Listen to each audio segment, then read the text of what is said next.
What movie would be one of the most popular movies of the 20th century and would kind of personify that Reconstruction myth? Well, Birth of a Nation was really popular, but even more popular than Birth of a Nation. It's Gone with the Wind. And what were those towns, mostly in the north or the plain states? Yeah, sundown. You know where I was going. Yeah, sundown towns. And yeah, they were all across there, and there were sundown towns in Montana. And for no reason. Something else, and I mean it. I forgot what question I was going to ask. Oh, we talked about the lost cause. Oh, what was the other myth I told you about? That it was actually the whole Civil War was a way for the North to invade. Yeah, that Reconstruction. And what came to represent states' rights and pro-Jim Crow? Yeah, the battle flag. That's why the Confederate battle flag has a very mixed meaning, and you can probably understand why some people are very disturbed by it, even if the person might be displaying it might be, at least think they're relatively innocent. Should we do another test? No. I told first period that they had troubles with the iReady test, and we have to do it again the week after semester finals. And their eyes, I mean, just, they believed me. Why? Yeah, I know. Why would anybody ever believe me? Why did they give it to us the week before finals? Because the people who decide those things don't teach. You know, so they're not the ones giving the finals, so they just don't think about it. And they're not the ones taking the test. So they don't teach, they don't ask the teachers, and they certainly didn't ask the students. It'd be much better the week after, wouldn't it? And they could have done it. I don't know, they could look back and say, oh, we should have done that. Yeah. So next year they'll forget too. All right, so you guys won't have to take it. I'm pushing for seniors to have to take it. Just, and for no other reason except for spite. Okay, moving on. So in 1851, the Fort Laramie Treaty, for a combination of money and other promises, the various tribes along these wonderful mountain valleys agreed to, yes? Can you back up one slide? I know you have my there, that's really strong. I didn't know. Yeah, we mentioned the bison. Did I talk anything about this at all? No. And nomadic tribes are very big, and bison would become the key to the very small plantations along the plains. Did I say plantations? Small tribes on the plains. And the Plains Indians had to be very small, but with the arrival of the horse from Europe, that would tie them not only closer together with the bison and be able to follow the bison. I should add, some of these farmers would plant crops near river bottoms, but they would move and then come back.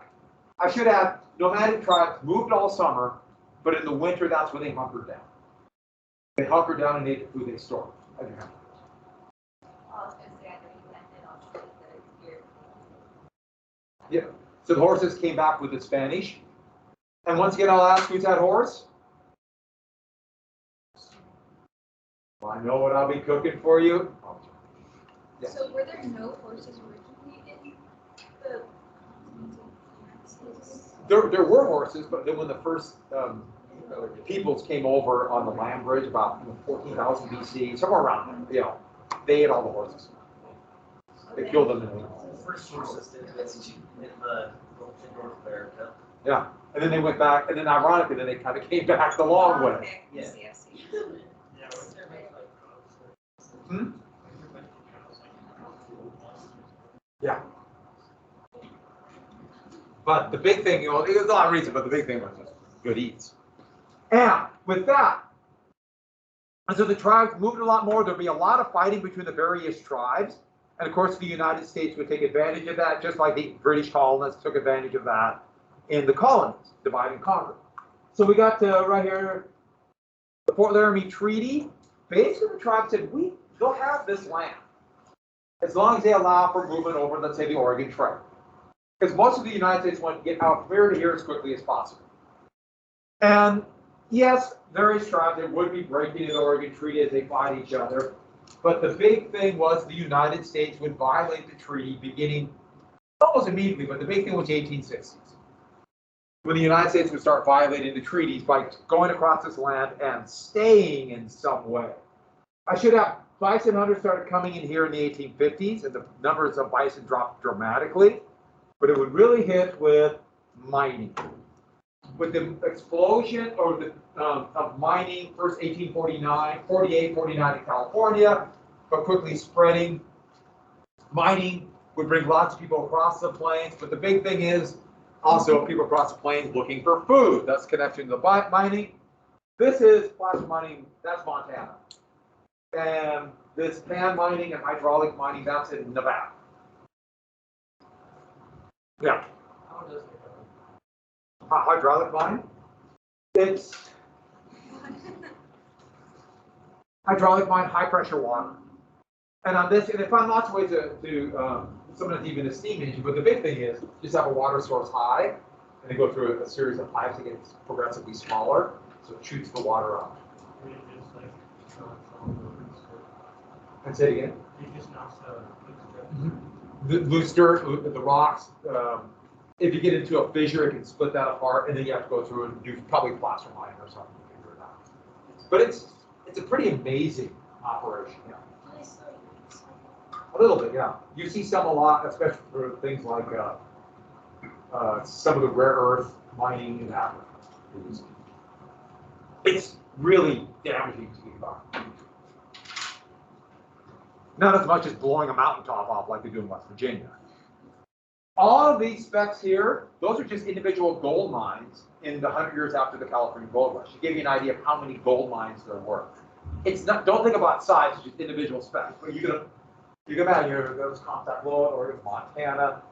Colorado doesn't look like there's this many, but some are really big mines. And gold and silver were first. Because money, okay, it's not a direct connection, it's a little more complex, but money was based on gold and a slightly lesser value of silver. There'd be a former gold standard by 1873, which leads to really unstable currency, and that's coming up down the road. But copper, lead, and zinc would become just as valuable down the road in a different way. Wherever there's silver, there's copper, almost always. And so Butte started out as a silver mine, but then copper, because of the second industrial revolution and electricity, Butte would take off. Is that where silver comes from? Mm-hmm. Exactly. Because originally silver mine, and we'll talk about why that happened after the test. Comstock Lode in Nevada was a massive strike during the Civil War. That's how Nevada became a state. Even though most of it's a desert, everyone came to the mining. No, nobody lived in Las Vegas. In the 1930s, you tried to get people to move there. That's when they legalized gambling, because nobody would live there. And now look at it. I don't know if you can see it in Las Vegas. You have to get it on the wall. Colorado, right after that, 1862, 1863. And the big thing about Colorado is literally overnight, Denver just exploded as a tiny little crossroads into a major commercial center for the mines. And then it became a big railroad city. And then Montana, 1862 too. What was the first really big boom town in Montana for gold?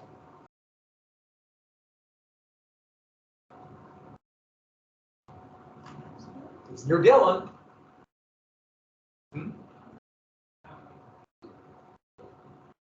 Bannock. You ever go to Dillon and go to this ghost town operated by the state? It's really cool. Bannock is great. Has anyone been there?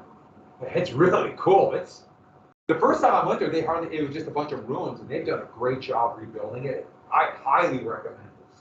Virginia City, Nevada City, no coincidence, Contact Lode, Nevada, a bunch of those. They couldn't get a claim there. They went to Montana, thus named it Nevada City. Virginia City is named after where the Comstock Lode is, right here.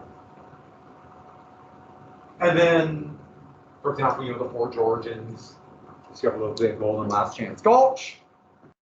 So, the big thing is the miners need food.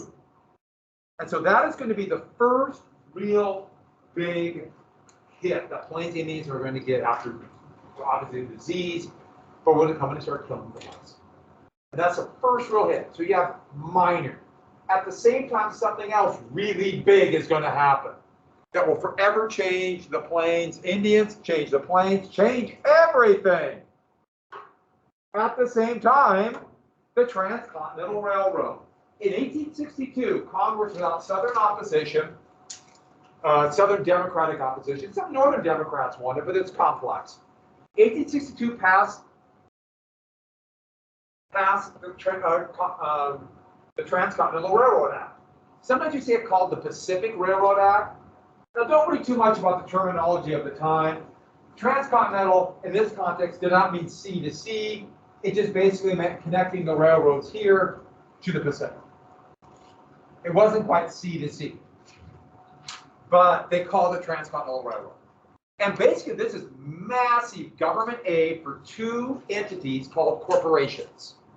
Massive aid that included huge land grants, giving the railroads land so they could sell it to build the railroad, and no interest loans.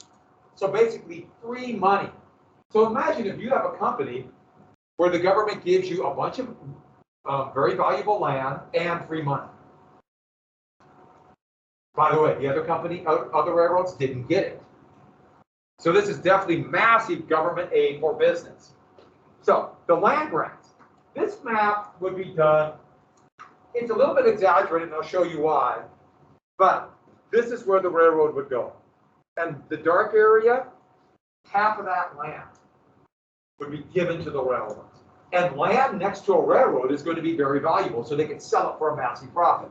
The idea being that will pay for the massive capital expenditure to build a railroad. It's really expensive. Or they could also build mansions, couldn't they? So when they gave huge land grants to the Northern Pacific Railroad, that's what they did. This, the biggest stockholders just pocketed the money, and the railroad would go bankrupt. Then they called it receivership. So this was a huge giveaway. And the loans, okay, this is actually in thousands of dollars. So for flat land, $16,000 per mile. For foothills, $32,000 per mile. Mountains, $48,000. And then they would double this the next year. That is a huge amount of free money. They eventually would pay it back, but what a great investment. This is a massive government subsidy to companies. You have to be very clear about it. Government helped business a lot. That's not necessarily good or bad, but it's a constant to this day. And you can imagine how railroads would desperately want to be building in mountains, right? What's the difference between flat, foothills, and mountains? Yeah, sure, but Mountains are. yeah. So if it was vertical, they would go a little bit further over to get a more vertical, more difficult to get the money. Yeah. Leland Stanford, the head of the Central Pacific Railroad, that's going to go. It's going to be two railroads that'll meet here. The railroad here. He found a very compliant geologist that said a bunch of foothills up to the Sierra Nevadas were mountains, so they could make millions of dollars extra. When he would become governor of California, he would name the tallest peak in the continental United States. He would have it named after that geologist. His name was Josiah Whitney, so the tallest peak in the continental United States is Mount Whitney, California, for making it a lot of money. You'll find out that happens a lot. You wonder, why is it named that? Well, somebody made somebody a lot of money. Well, Northern Pacific, Santa Fe, Southern Pacific. By the way, just so you know, Texas, that was an independent country before it came into the Union, and so there's not a lot of government land to give. That's why you don't see it here. Iowa, the state, gave a lot. So with that, it's not all the land, it's a checkerboard pattern. That's how they actually spell checkerboard back in the 1860s. I have no idea why I did that, and I left it because I thought it was funny. No, they did not spell checkerboard. The gap was actually between the B and the O. And so with that, it was every other section would go to the railroad. Every other section. You are sitting on land, you are, that was given to the Northern Pacific Railroad that they sold. And the railroad went through Butte. That gives you an idea how much land they gave the railroads. This is a huge amount. And it's just like today, land next to a highway is much more valuable than land that's far away.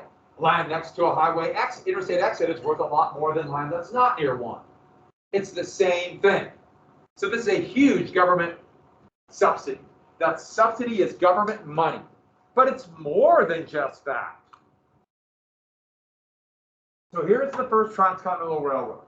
The Union Pacific will come from Omaha and go across Nevada and go this way. The Central Pacific will start in Sacramento and come this way. And the thing is, it's a race. Both companies, and they did it this way, will race to go the farthest that they can to get more money from those no-interest loans. And then they would lobby, I'll tell you how that term came about, Congress to double those so they make even more money. And this is a massive subsidy.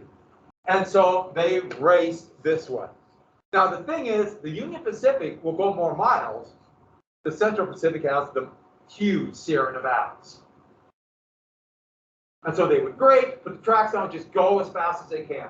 And the railroads were so sloppily built that the next year they had to start redoing the whole thing. They made them as quickly as possible so they could get the money. And once again, that's not necessarily bad, but obviously very inefficient. There's Nebraska, just to give you an idea of how much land. Now remember the checkerboard pattern, but how much land in Nebraska is going to be given. So the railroad companies cleaned up, and therefore the stockholders, I'll tell you about that down the road. But the Central Pacific moved westward, and they would get hundreds or tens of thousands of Chinese laborers.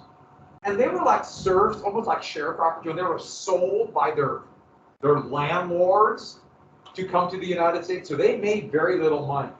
And going over the Sierra Nevadas, and here are Chinese miners as they're trying to hard rock or drill through a tunnel through the hard rock. Incredibly dangerous. Yeah. Central Pacific was going, if I said west, it's going east. Central Pacific's going east from California. If I said west, I'm sorry. And so they were contracted out. They made very little money. A lot of these Chinese workers would also work in the mines. And so a lot did end up in Helena. And I told you about how they were ran out of Helena by force in the reemergence of the Klan after the birth of the nation. But it was so dangerous because the Sierra Nevadas are huge. And it will get storms with 100 inches of rain. That's the rain meant snow. 100 inches of rain, wow. We're now in Kauai. One section of Kauai and the Hawaiian Islands gets like 130 inches of rain. That's more than Montana. We get in the entire history of Montana. And this is pre-dynamite. And so they use black powder to kind of loosen it, and then basically it was hand drilled. Incredibly dangerous. Dynamite's coming in 1869. Who invented dynamite? Alfred Nobel. And he felt guilty about it because he assumed nobody would ever fight a war again because it would be so deadly. Little did he know what's coming. Yes, in his guilt, that's why he would create the Nobel Peace Prize out of his endowment. Out of guilt. So, yeah. With that, thousands would die. Almost all would go back to China, of all the people here. The Union Pacific would use thousands of former slaves, but best known for immigrants that they would dub mountain valleys. It's gone.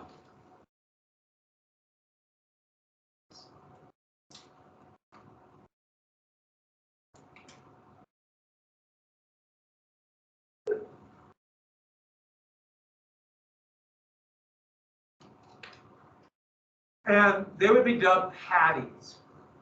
And where were paddies from? Immigrants from what country? Ireland. That would be a nickname that for paddies. By the way, you see these workers in Canada, they would be called navvies, or navigators. Something I found out.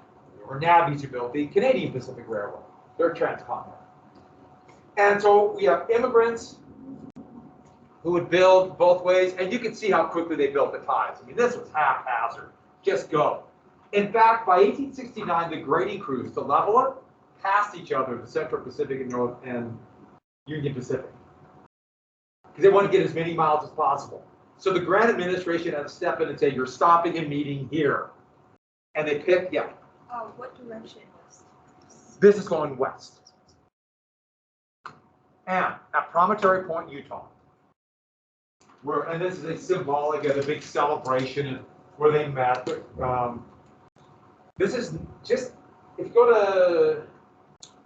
we drive down to Salt Lake City and we get to about where Logan, Utah is and go west, there's a sign there. It's about 40 miles from the interstate, and it is one of the most desolate places I've ever been in my life. And a little boomtown formed, and it quickly died because it's just, wow, dry, high plateau. And this was a massive party. They were all pretty drunk. If you look here, there's a bunch of people carrying bottles. That's Admiral Harriman of the Union Pacific. That's Leland Stanford of the Central Pacific. Bottle of champagne, glasses. The plan was, you might have heard they used a gold spike, an amalgamated silver and gold spike. But then they had another spike that was going to connect telegraph lines between the East Coast and San Francisco. The idea being, when that spike is finally driven in, there'll be just a buzz on the telegraph line, and everybody will know the railroad is complete. And that would trigger celebrations at both East and West Coast. And so the plan was for Leland Stanford to do the last spike, sledgehammer the last pound in. Well, he was so drunk, he couldn't even, they were kind of like trying to guide him, and he missed by about 3 yards. But the telegraph operator just connected it anyways. So there's a big celebration. And in San Francisco, a big sign unveiled, California annexes the United States, which I thought was kind of clever. And once this happened, they changed everything. The huge bison herd overnight turned into the northern and southern bison herds. And this is going to bring in more miners, the buffalo hunters, etc. Here is Stanford. He was not that stable when Adjunct was here. So let's get to Stanford. He would become one of the most famous, later on they'll be called robber barons, and I'll explain that down the road. The Central Pacific Railroad, he become governor of California. And that, boy, does he look kind of almost devilish in that picture? Evil, like when a movie where like that guy's the devil. And an intelligent, very creative businessman, but also duplicitous, dishonest. I mean, I told you about Whitney. And yes, he did feel guilty about what happened in his reputation. That's why he would start a college. You might have heard of it. Leland University. And so, no, Stanford. You see that a lot. Like Cornelius Vanderbilt, same thing, started Vanderbilt. He wanted to be remembered for something else. Andrew Carnegie would make a bunch of libraries. And so with that, what else would come out of this? There'll be other transcontinental railroads. The Atchison, Topeka, and Santa Fe, the Southern Pacific, the Northern Pacific. Do you see what else came out with the railroads?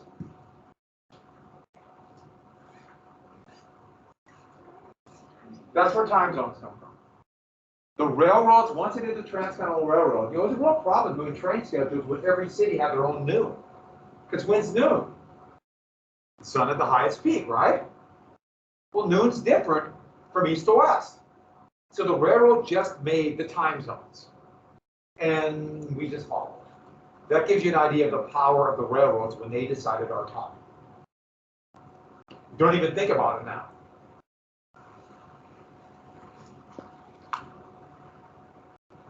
Well, there's going to be, while this is going on, one of the biggest scandals in American history, where the Union Pacific Railroad basically stole money from the federal government in what's known as the Credit Mobilier scandal. And there was this whole scandal where they stole money to build a railroad and then shut people up in government and Congress by giving them stock in the railroad.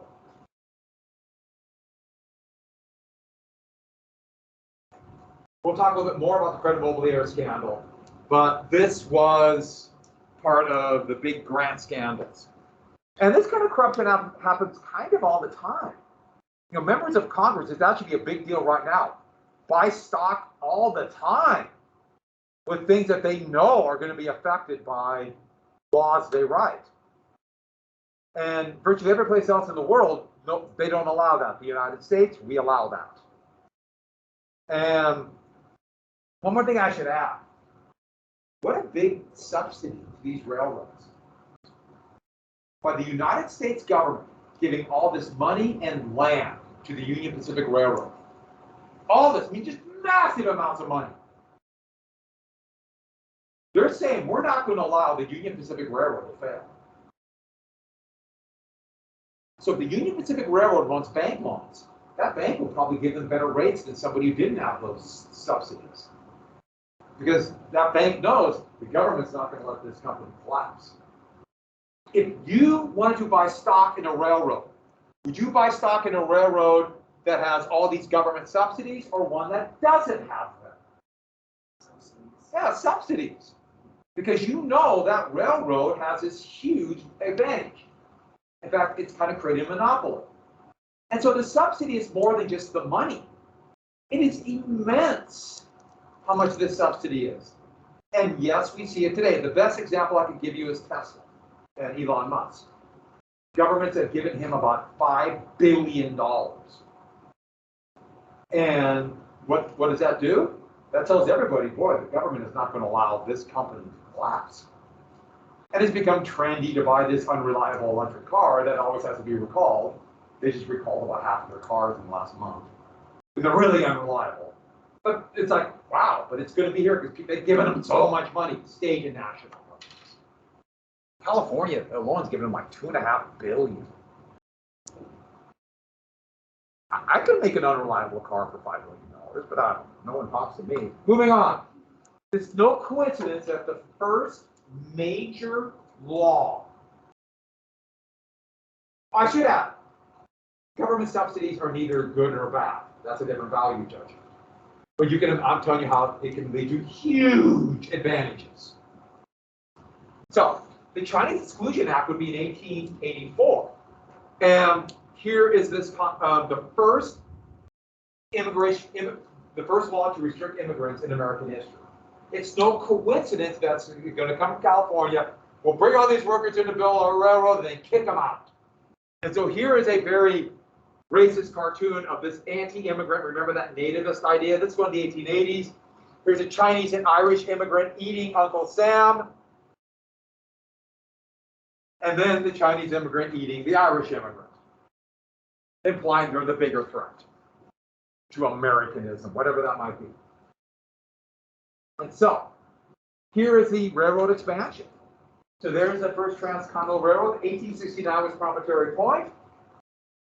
Still a pretty big boom with just a few other railroads, and then look at the explosion by 1890. By 1950, they were way overvalued. Now we probably don't have enough railroads. But that gives you an idea how much railroads spread. And you see it to this day.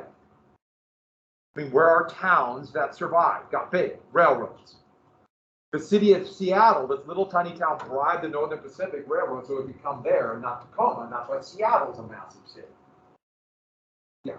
On the last slide, this is kind of okay. How could they tell if someone is Irish or not? Just like red hair, or do they do That's one of the reasons why the prejudice against Irish immigrants would go away after a couple generations. And so you would have this where literally Irish immigrants were not white in 1880. 1910, they became white. Yeah, the definition of what color of skin in that weird racist time, that's where it came. And that's Montana. That gives you an idea how much they gave in Montana. It's kind of shocking, isn't it? And so, what's the time with the buffalo and the bison? What split the herd? Now, first off, when the train went through, it was a big, shoot bison from the train, like, they're living, we must kill them. But it brought the buffalo, it brought the bison, combined with the miners. You have looking for food for miners, and then the railroads, that is going to lead to a very tragic last stand, the Plains Indian Wars. After Tippecanoe, and to a lesser degree Horseshoe Bend, there was no chance for American Indians to stop the expansion of the United States. There's no chance. They're not going to be big enough, they're not going to be strong enough. There's always going to be food issues. Yes, they'll fight a guerrilla war, which are difficult to defeat, but they always need food for their families. It's really hard to fight that type of war if you don't have food. And so every battle that's going to be here, and I'm only going to talk about a couple, as part of a tragic last stand, including maybe the most famous battle of this, the Battle of Little Bighorn, was a victory by the American Indians, but it would lead to their absolute and total destruction. And we know about it here because it's in Montana. And so, the tactics of the United States would develop in the 1860s and 1870s, but they would use tactics as old as any power that tried to conquer another place and settle it. Divide and conquer the people who are there, so find weaker tribes who are enemies of the stronger tribe, ally with the weaker tribes, defeat the stronger tribe, and then turn around and subjugate them. We see it in Montana when the Crow tribe always fell victim to the Lakota Sioux and the Cheyenne. So the United States allied with the Crow after the Cheyenne and Lakota were defeated, and then the Crow would be subjugated. And it's one of the great ironic twists of fate in Montana that there is a Cheyenne reservation called the Northern Cheyenne Reservation, which is right about here. It's right next to the Crow Reservation. And they despise each other.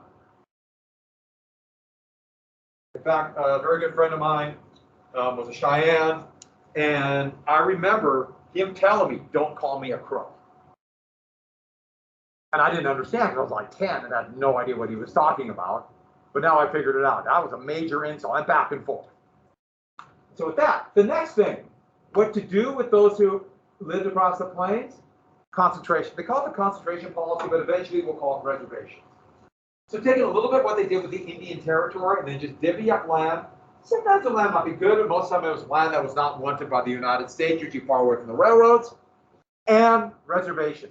Those who resist, total war. Sometimes you see this called economic war.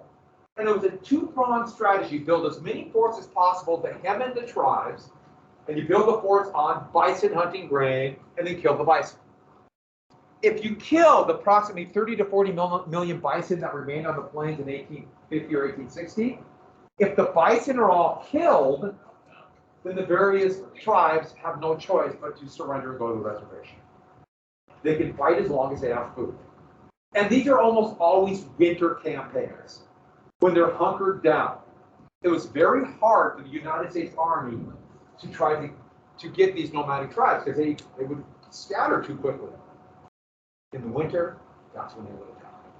So after the Battle of Little Bighorn, I'll tell you, in the summer, and we'll do the real quick the beginning class tomorrow, the campaign that would destroy the tribes would be in the winter.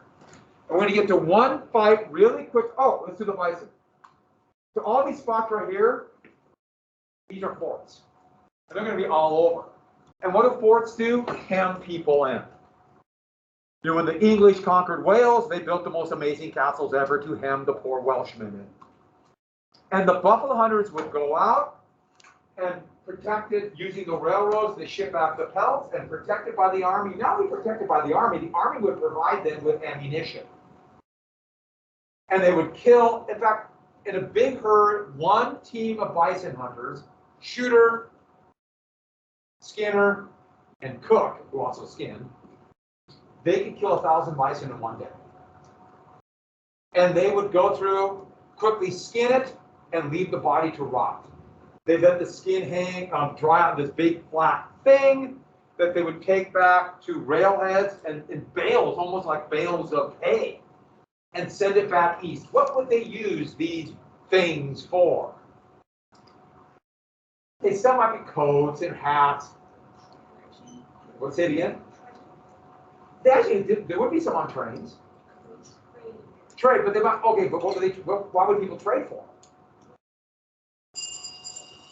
Really thick leather for the belts for the new factories. That's what happened to the bison. Isn't that a weird connection? I really thought you said trade. No, I know. Trains. Like, they would eat them. They might eat a little bit, but you could eat 1,000 bison. I mean, they're huge. And so there'd be just fields of rotting bison. The bones are all gone. And I'll tell you why in a moment. Was it because of disease though? What? No, it was like. Because of that the dying bison, it's like it was a major disease with bison. No. Nobody eat them. They 3 men couldn't eat 1,000 I bison. know, but there was like a major disease going around bison for certain times. So like the bison. Major disease going through the bison. Yeah, there was the bison. There's that bulge. Well, there's a disease now called brucellosis, but that's So that was but before that. During this time, there was a major disease going through the birds going to bison. Oh, I imagine there would be, but they killed them all. I mean, almost all were shot. Yeah. Yeah, that's what you guys have. We're talking about just in case. You know, those case, that's the third quarter. Summarize reviews, and what it led to, you know, the life of parts. I don't have to understand it, but. I'll keep, for the example, keep one example. Like the Bank of the United States. Sound good?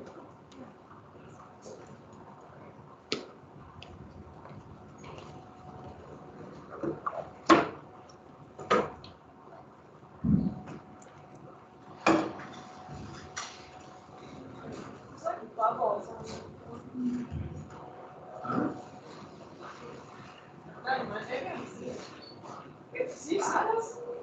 Let me look.